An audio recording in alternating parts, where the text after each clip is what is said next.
Stage 1. The first crack. The first crack can arrive in many forms. Sometimes it is suffering, the death of someone you love, a betrayal, an illness, or the failure of a dream you built your identity around. Sometimes it is an encounter with hypocrisy. A person or institution that claimed to represent goodness behaves in a way that feels cruel, dishonest, or controlling. And sometimes nothing dramatic happens at all. You simply wake up one morning and realize that the life you are living does not feel like your own. You have followed the rules. You have tried to be good. Perhaps you have even achieved what you were supposed to achieve. And yet, beneath everything, there is a quiet emptiness. At first, you attempt to repair the crack. You repeat familiar answers. You pray harder. You become busier. You tell yourself that you are ungrateful or confused. But the question remains, is this really all there is? The crack may be small, but light has entered through it. Stage 2. The crisis of meaning. Soon, the old explanations stop working. The goals that once gave your life direction begin to feel strangely hollow. Success, approval, productivity, status. Perhaps you still want these things, but you can no longer believe they will answer the deeper questions growing inside you. You begin examining assumptions that once seemed obvious. Why do I want what I want? How much of my personality is actually mine? Would I have chosen this life if nobody had chosen it for me? You notice how much of your identity was assembled from other people's expectations. Your family told you who to become. Your culture showed you what success should look like. Your fears taught you which parts of yourself to hide. And beneath all of these influences, you begin searching for something authentic, something that does not depend on approval, achievement, or belonging. This can be deeply unsettling, because when the story that organized your life begins to collapse, you do not immediately receive a better one. You enter a space between identities. The person you are no longer feels real, but the person you are becoming does not yet exist. Life continues around you as normal, yet you feel increasingly unable to participate in it unconsciously. You may feel lost, isolated, or even defective. But confusion is not always evidence that you have lost your way. Sometimes it means you have stopped pretending that. The old map still works. Stage 3. The search. Once the old answers fall away, the search begins. You start reading psychology, philosophy, science, consciousness, meditation, mythology, ancient wisdom traditions. One book leads to another. One question produces 10 more. You explore the ego, the subconscious, free will, mortality, identity, and the nature of awareness itself. Different frameworks offer different explanations. Psychology describes the constructed self. Philosophy questions whether the self can ever be clearly defined. Meditation asks you to observe that self directly. Mystical traditions suggest that beneath our separate identities, there may be a deeper dimension of experience. The language differs, but a similar possibility begins appearing again and again. Perhaps you are not limited to the voice inside your head. This stage is exciting. For the first time, seeking feels more honest than pretending to know. But it can also become overwhelming. Every teacher seems certain. Every worldview claims to explain reality. The search that was supposed to eliminate confusion may temporarily create even more of it. Still, something inside you has changed. You are no longer satisfied with accepting secondhand conclusions. You want to experience truth for yourself. Stage 4. The awakening experience. Then, sometimes without warning, a shift occurs. It might happen during meditation, grief, deep contemplation, time in nature, or an ordinary moment of silence. For a few seconds, or perhaps much longer, the constant noise of the mind disappears. The boundaries between you and the world seem to soften. You no longer feel like an isolated person trapped inside a separate body. Instead, you experience yourself as part of something vast, alive, and deeply interconnected. There may be an overwhelming sense of love, or stillness, or the strange recognition that the presence you have been searching for has always been here. Some people interpret this presence as God. Others call it pure consciousness, unity, the divine, universal awareness, or simply a state for which language is inadequate. The label is not the experience. Nothing outside you has changed, yet everything appears different. A tree is no longer merely a tree. Breathing feels miraculous. Existence itself seems impossible to explain. and one realization rises above the others. I am not only the person I thought I was.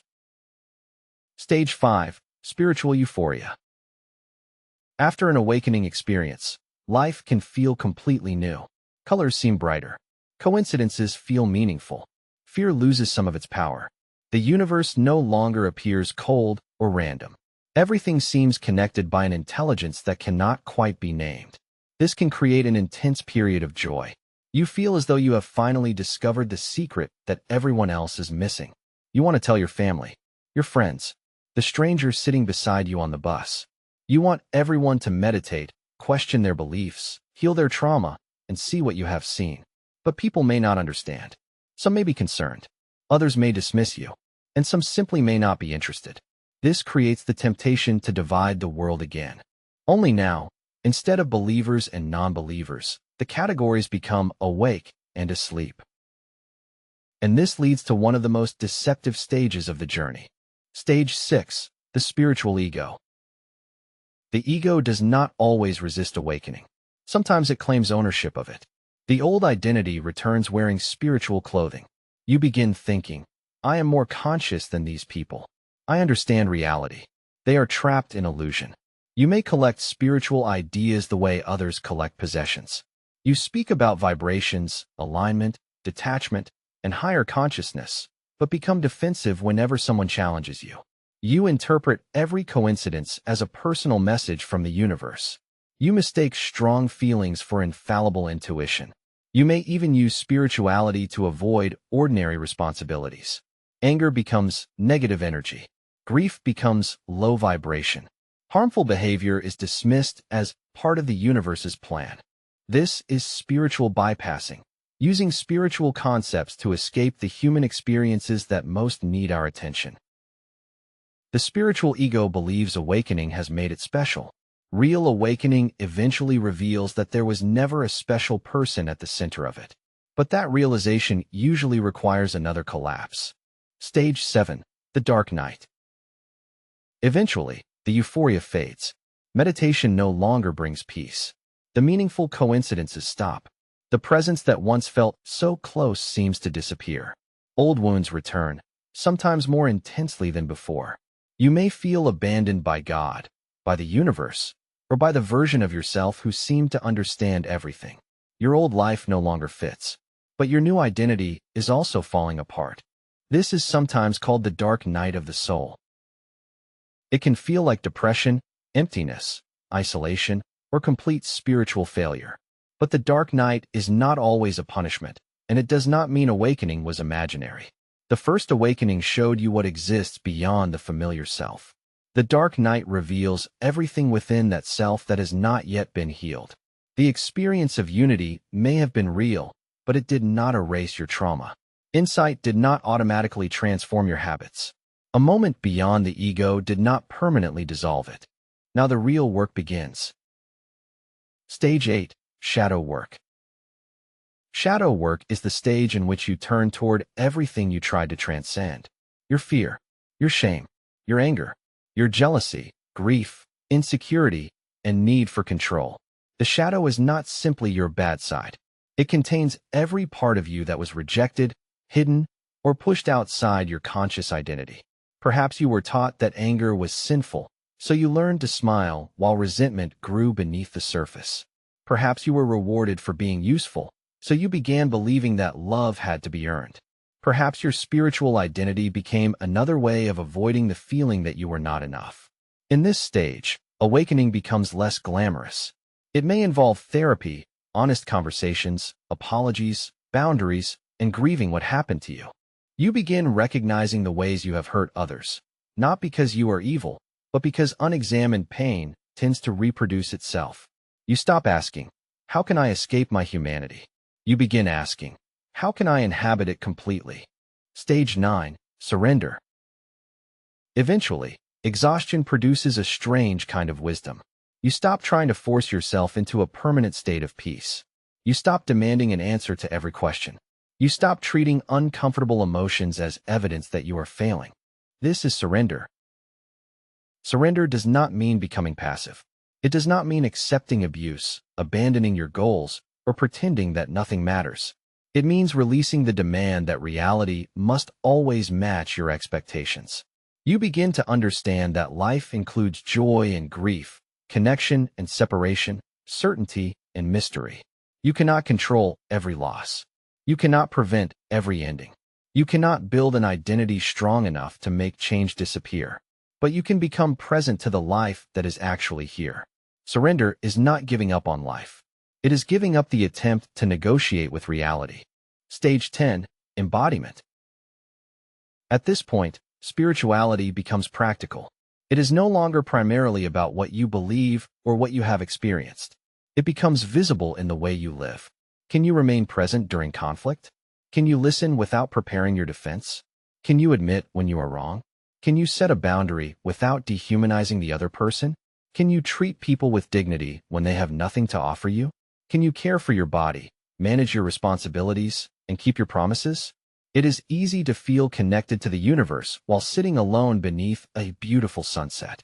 It is much harder to remain conscious when someone insults you, disappoints you, or activates your deepest insecurity.